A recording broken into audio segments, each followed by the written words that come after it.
Could South Carolina head football coach Shane Beamer be one of the coaches that capitalizes the most on the transfer portal in the future? Our Locked On Gamecocks, your daily podcast on the South Carolina Gamecocks, part of the Locked On Podcast Network, your team every day.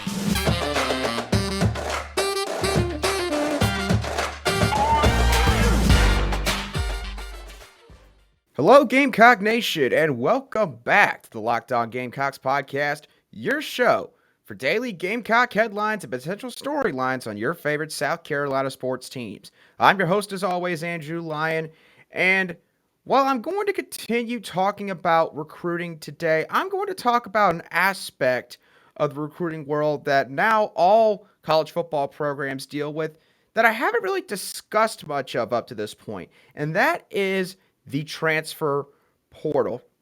And in particular with today's episode, I want to talk about why I feel like South Carolina's head football coach Shane Beamer could be one of the head coaches in college football that could utilize the transfer portal the best out of all of the coaches. I'm going to talk about what he did back in the 2021 and 2022 off seasons with both of those transfer portal hauls that he got, explain how good the hit rate was for the 2021 season, and sort of project ahead the hit rate for the 2022 transfer portal class. I'm also going to bring up a couple of quotes from some of the transfers who have come into South Carolina and use that to talk about how Coach Shane Beamer's culture that he has built and his real genuine personality have become a massive factor with guys in the portal. And lastly, I'll talk about the sustainability of the transfer portal. Do I think it's going to level itself out in terms of the amount of players that enter the portal? Or is it always going to be as crazy as we've seen for the last couple seasons? And how much is too much for a transfer portal class? I'll be talking about all that today, but before I do so, as always, thank you for making the Locked On Gamecocks podcast your daily choice for South Carolina Gamecocks sports coverage. Okay, so starting off at the top of the show today, I'm going to talk about the 2021 transfer portal class and the subsequent hit rate for each of these prospects. So I'm going to start off with wide receiver Marion Brown. Now, Marion Brown was a transfer wide receiver from Georgia Tech who in 2021 played in all 13 games and caught 11 receptions for 104 receiving yards, but did not score a touchdown. And he never really seemed to find a groove last season and was mainly a rotational player. So because of this, I classified Marion Brown as being someone who is still up in the air. I don't think that this is exactly all on Marion Brown. I sort of feel like that the South Carolina Gamecocks staff, like somebody else who I'm going to be mentioning very shortly, just had a hard time figuring out how to utilize Marion Brown to the best of his ability. Obviously, Brown is a very athletic wide receiver and someone who brings a lot of speed that can take the top off of a secondary, but he also was in his first year in the program, and he did have a couple of guys in front of him like a Dacaron Joyner and Josh Van and others that made it a little bit difficult for him to constantly see the field. Another transfer that was brought in last offseason was David Spalding. Now, he was a transfer nickelback from Georgia Southern who played in all 13 games and made 5 starts, logging 22 tackles, 4 pass breakups, 1 interception, 1 forced fumble, and 1 touchdown. And I labeled David Spalding as a partial hit because while I definitely think based on where he came from and the role we were asking him to fill in last season, David Spalding definitely provided a boost to the team. If you look back at his 2021 season, you notice that all 5 of his starts came within the first 6 games of the season. And after that, he didn't start another game the rest of the way. And while he continued to appear in games, that clearly tells me, and I'm sure a lot of you fans listening to the show right now, that David Spalding apparently did not play up to the expectations that the staff had set out for him, or maybe they felt like there was a little bit left to be desired in the position. Definitely not saying that, again, David Spalding didn't do a good job while he was out there. I think especially in particular with rush defense, Spalding is a big help in the nickelback spot, but maybe in terms of pass coverage, maybe they feel like he could have been a little bit better, which is why they put someone else in his place, which again, I'll be mentioning shortly. We also got linebacker Debo Williams from Delaware University, who played in all 13 games last year, but mainly on special teams. He had 6 total tackles on the season, 1 pass breakup, and 2 block punts, which were both in Week 1 against FCS Eastern Illinois. Now, Debo Williams I classified along with Marion Brown in the category of still being up in the air. I like Debo Williams a lot. I think he's a guy that plays with a lot of effort, has a very high motor when he's out there on the football field, hence the reason why they did play him on special teams a lot last season. And I think there are tools there for him to potentially become a future starter in South Carolina's linebacker core. However, Debo Williams, despite being a second-string linebacker on the team last season, did not see a whole lot of snaps in the game on defense. You know, just even after Sherrod Greene went out against Georgia with a horrific lower leg injury, and Damani Staley, who was pretty much the next man up in the linebacker room, stepped up into that starting role alongside Brad Johnson, despite there not being, again, a whole lot of guys behind them. So basically, Debo Williams was the next guy. Debo Williams just did not see a whole lot of playing time. Him and Mo Kaba did see some playing time, and it was almost like maybe they didn't trust him enough yet to put him out there. And so for that reason, I label Debo Williams as someone who is still up in the air on whether or not he is going to be a hit for the totality of his career instead of, again, just year one. Now, another player South Carolina brought in was Jordan Strahan, who was a transfer edge defender from Georgia State, who played in all 13 games, recording 22 tackles, including 6 tackles for loss, 3 sacks, 1 interception, and 3 pass breakups. And he'll be the starting edge defender this season.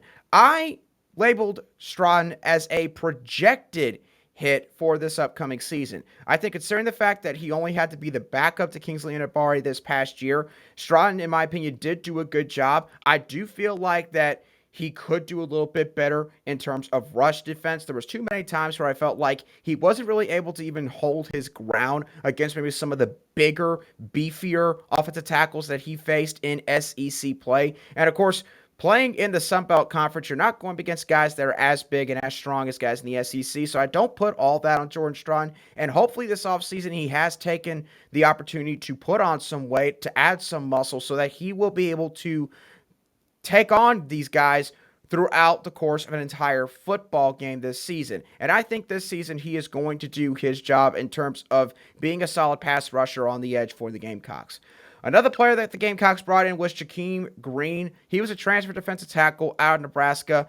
He was on the scout team all season, and he ended up transferring again this past offseason. And while I definitely don't, want to disparage the fact that he came back to his home state of South Carolina to play for the Gamecocks, and of course, we all are appreciative of the fact that Jakeem Green did come back to wear the garnet and black and help out the Gamecocks in any way he could, I labeled him as a miss. He just didn't really do anything for the Gamecocks in terms of actual play in game for him to make really that much of a difference. And again, obviously, scout team definitely plays its role in a big way in practice throughout the course of a week when prepping for an upcoming game.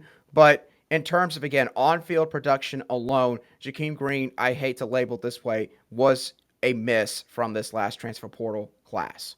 Now, coming up in just a few moments, I will mention 3 more players from South Carolina's 2021 transfer portal class and talk about whether or not they were hit or maybe if they were even utilized properly while they were here. But before I do that, I have a quick word from our friends over at Built Bar.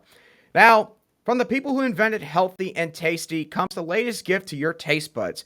You've probably tried the amazing coconut brownie chunk Built Bar at this point, but guess what? Your friends at Built have given coconut brownie chunk the Puffs treatment. That's right, the coconut brownie chunk Built Bar flavor you love in a deliciously chewy marshmallow covered in 100% real chocolate. It's like a fluffy cloud of coconut brownie goodness. But stop drooling and listen for a second. They are good for you, low calorie, low sugar, high protein, and all delicious. Coconut brownie chunk puffs are only here for a limited time. So go to Built.com now to make sure you don't miss out. They're going fast because they taste amazing. All Built Bars are made with collagen protein, which your body absorbs more efficiently and provides tons of health benefits. And the best part about Built Puffs, besides the 100% real chocolate, is that you can enjoy them guilt-free because they are actually good for you. They're the perfect treat, perfect when you've got a craving, you need to satisfy your sweet tooth, or if you need a quick, healthy snack. They're an excellent source of protein. Delicious coconut, rich sweet brownie, and creamy marshmallow. Stop fascinating and get to Built.com right now to order your box of coconut brownie chunk Built Puffs now. And if you're looking to save money, we've got you covered there as well. When you go to Built.com, use the promo code LOCKED15 and get 15% off your order. That's LOCKED in all caps, 15 for 50% off at Built.com. So go right now while the offer lasts. All right, so getting back to the last couple of players from South Carolina's 2021 transfer portal class, the next prospect is Jason Brown. Now, he was a transfer quarterback from St. Francis College, a Division III college football program up in Pennsylvania, who started 4 games for the Gamecocks all late in the regular season last year, completing 55.6% of his passes for 721 passing yards, throwing 8 touchdowns and 6 interceptions. Now, even though Jason Brown definitely had some of his ups and downs while he was the starting quarterback for South Carolina, I labeled him as a hit because you look at what Jason Brown had to deal with when he took over before the Florida game. He had never started a game in Division II or Division I college football. He had to apparently lose a decent amount of weight going into the season so that he could handle the speed and strength of SEC defenses. And South Carolina was looking like they could miss out on a bowl opportunity in the last third of the regular season. Jason Brown came in there and changed all that. He provided a spark to this offense, and he helped us beat Florida and Auburn at home and helped South Carolina reach bowl eligibility. That should never get lost on Gamecock fans, and for that reason, Jason Brown will always be remembered as a big part of the 2021 football season for the Gamecocks. Now, his fellow teammate E.J. Jenkins from St. Francis College in Pennsylvania also transferred down here. And he played in 12 games, catching 8 passes for 117 receiving yards and 1 touchdown. And he transferred to Georgia Tech this past offseason. Now, based on the stat line itself and without context of the situation, you might say, well, Andrew's going to consider him a miss here.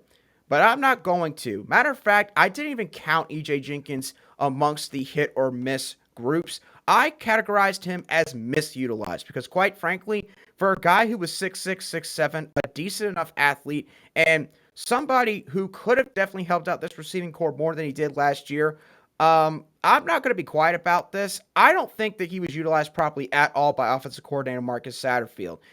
You've seen some fans maybe on social media or message boards that when going back and watching games from last year would say that he was only utilized on like maybe 2 or 3 fade routes. Now, of course, I cannot confirm and validate those statements, but it's very clear to any Gamecock fan who watched this Gamecock offense last year that, E.J. Jenkins just was not utilized as much as he probably should have, especially considering the fact that Josh Vann and Jaheim Bell, if it really wasn't for those two in the receiving department, we didn't really have a whole lot of weapons behind them. So that was a missed opportunity by this coaching staff.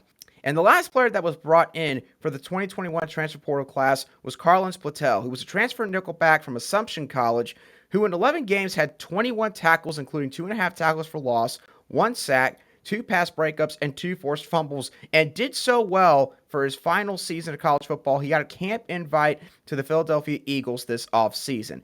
I label him as a hit. Carolina Patel is somebody that when starting out the season, he was a backup to David Spalding, and while he was getting playing time in some of these games, he didn't seem like somebody at the beginning of the year that, according to at least fans, that would have maybe made that big of an impact. But Patel honestly did a really admirable job at the nickelback spot in terms of pass coverage. He made life a lot more difficult on opposing slot receivers, and he helped to sort of take some of the pressure off some of the outside corners like Darius Rush, like Cam Smith, like Marcel Stout, by being that guy in the nickel spot. So that cannot, again, be lost on Gamecock fans what Carolina Patel brought to the defense for 2021. Now, let's talk about the 2022 transfer portal class. And for this one, I'm going to give y'all some career stats and mainly just remind y'all where So start off with Austin Stogner. He's obviously a transfer tight end from Oklahoma who for his career has appeared in 34 games. He's caught 47 passes for 654 receiving yards and 8 touchdowns. He comes along with fellow teammate Spencer Rattler, a transfer quarterback from Oklahoma who in 2 seasons started 17 games, completing 70.1% of his passes, throwing for 4,595 passing yards, 40 passing touchdowns, and 12 interceptions. Obviously, 2 of the bigger gets from a publicity standpoint this past offseason. They also got a guy like Terrell Dawkins, a transfer defensive end from NC State, who in 26 games in his career for the Wolfpack made 6 starts and racked up 42 tackles, 9 tackles for loss, 4.5 sacks, and 2 forced fumbles. Then you got Devontae Reed, the transfer safety from Central Michigan, who was a 4-year starter there, starting 41 games and playing in 43 overall. Very experienced guy in terms of how long he's been in college football. He amassed 287 tackles and 3 interceptions over those 4 seasons. Another guy South Carolina brought in was Christian Beal-Smith, a transfer running back from Wake Forest, who in 4 seasons appeared in 43 games, including 22 starts. He has 1,871 career rushing yards and 14 rushing touchdowns. Then you got Antoine Wells Jr., a transfer wide receiver out of James Madison, who broke single-season school records at James Madison last year as a second-team FCS All-American, recording 83 catches for 1,250 receiving yards and 15 touchdowns, all school records. They also brought in Love C.A. Carroll, a transfer cornerback from Georgia who will transition back to the running back spot where he played in high school as a 4-star recruit who was ranked the 114th best prospect nationally for the 2021 recruiting class according to 24/7 Sports Composite. You also have Cory Rucker, a transfer wide receiver from Arkansas State, who has 75 receptions for 1,269 receiving yards and 14 touchdowns in the 2 seasons he's played college ball.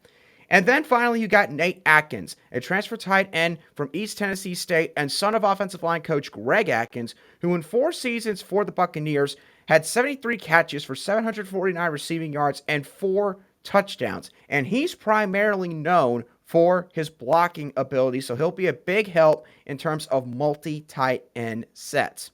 So when looking at the 2022 transfer portal class, right now, I classify all these guys as hits, except for Dawkins and Carroll, who I project to be future hits, but will serve backup roles as rotational players for the time being. Austin Stogner, he's going to be a starter in 2 tight end sets. Spencer Rattler is going to be our starting quarterback. You got Devontae Reed, he'll be a starting safety. Christian Beal-Smith, 1A or 1B in the running back room. So you could count that maybe as 4 right there. Antoine Wells Jr., he'll be a 5th starter out of this group, starting at wideout. And then you got Cory Rucker. He could potentially start there. That could be 6. And then you've also got Nate Atkins, who, again, mainly on special teams and in 3 tight end sets could be in the mix there. So overall, you got at least 4 starters in this group and as many as 6 who could be starting for the Gamecocks in 2022, which, again, just shows how methodical Shane Beamer was in going after some of these guys who, again, might not have gotten the attention of some of these other guys in the transfer portal, like a Quinn Ewers or Jordan Addison, guys like that. But they are going to fill massive needs for this South Carolina football team in 2022. All right. So for the final segment of today's show, I want to talk about a couple quotes from some of these guys regarding Coach Shane Beamer when he was recruiting them to South Carolina, and then discuss the transfer portal itself a little bit more, and maybe answer the question of why I think Shane Beamer could be one of the coaches that capitalizes the most on the transfer portal in the future. So starting off with some quotes. Austin Stogner on a December 23rd, 2021 interview that was done with Gamecock Central's Wes Mitchell, when talking about Shane Beamer, said, quote, "And then you go somewhere where you trust the people there, and there's no one I trust more in this industry than Coach Beamer." So those 2 things led up to the decision, and it's kind of the perfect fit for me.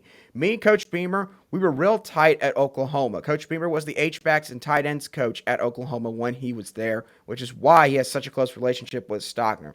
He's my favorite coach I've ever had. He gets me, and he knows how to get the best out of me. I trust him. He's got an awesome family, and I trust him. He's why I chose South Carolina. And then you got Antoine Wells, who in a March 3rd, 2022 interview with Wes Mitchell of Gamecock Central said, quote, "I just love the environment. I love the atmosphere. It's just like a whole different type of ball up here, and I love it. I'm taking every moment and step by step just embracing every moment because you don't really get too many chances like this. So I'm just embracing it and loving it. The workouts are just great. It's good vibes. This is a football town, and this is all I ask for. I'm building brotherhoods. I'm just having fun. This is a great experience." And then you got Terrell Dawkins, who in an interview on March 7, 2022 with Colin Taylor, Gamecock Central, said that he's been around a winning program. And while South Carolina is building its culture, he sees much of the similarities between NC State and the Gamecocks, stating, quote, "That being said, I feel like this is a similar vibe in a sense. I came from a program that's kind of established the vibe that they had. Coming from a place like that and coming here, I can sense it. I came from a team that was bad and we progressed and now they're good. And I start to see that same progression here at Carolina. I picked up on it." Then you've got Devontae Reed, the safety transfer from Central Michigan, who in a presser back in early March when nearing spring practice said, quote, "The way the coaches contacted me all the time, Coach White, Coach Gray, and Coach Beamer, they're just very genuine and they love ball and their background is very nice. And what they did in 1 year with this program, it took me by storm. It's not easy to turn around a team, especially in this conference. And what they did in 1 year, it won me over. So I just wanted to be a part of this program and learn from some guys with great experience." So you hear all these reactions from all of these transfers, and there is pretty much one common denominator in every single one of these responses. And that one common denominator is Coach Beamer. And for very good reason. Coach Beamer has clearly shown all these guys that come on visits to South Carolina, that maybe sign with South Carolina and enroll here, that listen, obviously we want to win football games here. We want to win a lot of football games. We want to be able to make this program or help this program be able to contend for championships again. But at the same time, we're going to be a family. We're going to get to know you like you are a part of our own kin. You are going to know all of these guys, and it is going to be like a brotherhood. And by the time you leave this place, you will have made not just friends for your college years that you'll reminisce about decades later, but friends for life. Friends that you will hopefully keep in touch with, stay in contact with, and friends that you will be able to hang out with in your later years when you have your own families, your own wives, your own children. And so that kind of environment that Coach Shane Beamer has built at South Carolina, you could see how that feeling has permeated to every single one of these guys that has visited South Carolina. And it is really causing people to look at South Carolina a lot more in terms of a school that they could see themselves playing at for their 4 years of college. So let's talk about the sustainability of the transfer portal and what I believe is going to happen with the transfer portal. Now, obviously, the last couple years, I don't have any stats on my note sheet here to list off to any of y'all about how many transfers have entered the transfer portal, how many guys have actually found a home when they entered the transfer portal, how many guys maybe went back to their original school. I don't have any of those stats in front of me. I can say this. I do think that right now, with what's going on with the beginning of NIL, how much that has become a big part of recruiting in college football these days, and seeing all of these kids who, maybe they're coming from the FCS level or a group of 5, now, if they have a really productive season, they could now find themselves vaulting up to a Power 5 conference and maybe capitalize on, how well they did against lower level competition. And I will admit, the transfer portal, it's not going to be good for every program. There's just no doubt about this.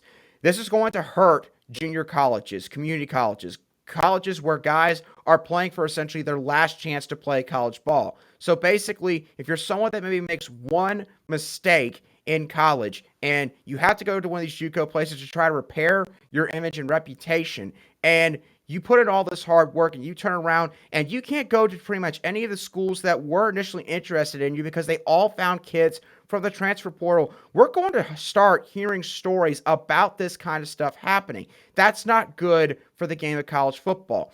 High school football recruits are going to feel adverse consequences from all of this. Why on earth would you, and I'm not saying this in offense to high school football players, because again, you got a lot of high school football prospects that put in so much hard work year in and year out. But from a coach's standpoint, it's understandable when you are proposed with, okay, I could take a guy who's played college football for 2-3 years. He's been pretty productive. He's stayed out of trouble. He has proven himself as a college football player. Why on earth would I pass this up for a kid who is 17, 18 years old? They have no idea what the college experience is like yet. They have never played against actual college football teams. They have not faced that kind of competition. And who knows? How are they going to handle the limelight? Are they going to stay out of trouble? Are they going to be going to the classroom? Are they going to keep their grades up? All valid questions that you have to ask with every single high school football prospect. And again, most of them, they stay pretty straight on the narrow path when they get to college football because they understand how much rests on their shoulders in terms of maybe trying to help out their families. Guys have big goals of wanting to do so well that they can help out their parents, their siblings, their grandparents. But that is an obvious situation where probably 99% of college football coaches now, if they're given these two players, they're going to probably end up taking the college football player that they know what they're getting. It's like NFL free agency now. And you look at NFL free agency, it's set up the exact same way. You got a group of guys who, again, have been in the NFL. You know what you're going to get from them. You know whether or not maybe they're worth the time. And I don't want to say that like anyone that ever has gotten in trouble isn't worthy of a second chance. I'm not saying that at all, but I'm just saying these are what executives and football coaches, general managers in the NFL, they think about this stuff. And then you got players who you're drafting, where again, you are taking a chance based on a lot of film, a lot of hearsay, what other people are saying that have maybe been around the kid. And, you know, listen, if you're maybe trying to contend for a Super Bowl championship or trying to maybe vault your way to the top of the AFC or NFC, you're probably going to be more inclined to take those free agents. That's what's happening in college football now. So is this model sustainable? I'm going to say that I think it's going to level out in the future. I don't think you'll always see this many kids that are going to go in there because I think a lot of these kids that have gone into the transfer portal in these first couple groups, from all the stories that you'll hear about it not working out, those guys are going to make sure, in my opinion, to let kids know that are coming up and saying, listen, the grass isn't always greener on the other side. It's not always going to work out for you if you just leave one situation, choose to maybe not fight through a little bit of adversity and go somewhere else. And again, obviously, every situation is different. I'm not saying that it isn't whatsoever, but this is just simply the kind of stuff that now we're going to see in the transfer portal. So why could Shane Beamer take advantage of the transfer portal? Relationships. These days, college football coaches, if there's one thing you have to be able to do, you've got to be able to talk to kids of today. You've got to be able to have relationships. You've got to show that you care about them more than anything else. You have to. If you don't show an ability to do that, guess what? College football has probably already passed you by, and if it hasn't already, it is going to in the next few years. And the thing is, Shane Beamer encompasses all the things that I just mentioned in the sense that he is genuine, he is personable, he cares about more than just their stats from games on Saturdays. Shane Beamer has shown that with everyone that has come through that door. He's the same person whether or not you come in for an official visit or you happen to bump into him on a Tuesday morning when he goes to get coffee. He is the same exact person. And so because of this, I think that Shane Beamer, if especially he does well this next season, he could be somebody that, while I'm not going to say he always gets 9, 10, 15, 20 guys in the transfer portal, could be selective. Take 4 guys here, take 6 guys this other year, and fill in gaps. And that way, you can always keep your team head and shoulders above others. You are not having to sit there and go, well, shoot, we just lost like over half of our production from last year. It's going to take another 3 years to build that up. That is not going to work anymore. The transfer portal being what it is now, coaches now are not going to have leeway when it comes to building up a roster. But if you're someone like Shane Beamer, you're not going to worry about that because as long as you're providing a certain baseline of results, this is going to help coaches like you. This is going to help you close that gap between a Georgia, a Bama, a Florida, a Clemson. It's going to help you close those gaps and maybe even surpass certain teams depending on how well you utilize it. So But with that being said, y'all, that's going to do it for today's show, the Locked On Gamecocks podcast. I hope that you all thoroughly enjoyed it. Let me know what your thoughts are on the transfer portal. Do you think that it is sustainable? Or do you think that maybe there's a chance that it could hurt college football long term? Do you think that Shane Beamer could be a coach that capitalizes on it the most out of most of the coaches that you think about? Let me know your thoughts in the comments down below if you're listening on YouTube. If you're listening on audio podcasts, be sure to go and tweet me at @A_line_SC on Twitter. Let me know your thoughts. I want to hear what y'all think about this. But otherwise, thank you once again for listening, and I'll catch you all on the next show of the Locked On Gamecocks podcast.